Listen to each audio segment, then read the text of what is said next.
makikita mong isang taong nabuhay sa kasalanan, ang lakad niya ay nasa kadiliman. Ang buhay niya ay nasa kadiliman.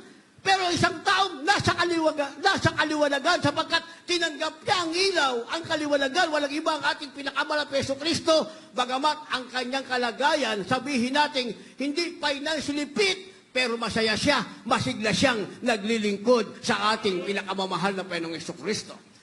Ituloy natin ang basa, ang sabi ng second sentence o second phrase, sapagkat masama ang kanilang mga gawa. Verse 20, sapagkat ang bawat isa na gumagawa ng masama, ang sabi, ay napupuot sa ilaw at hindi lumalapit sa ilaw upang wag masaway ang kanilang mga gawa. Lahat magsabi ng praise the Lord.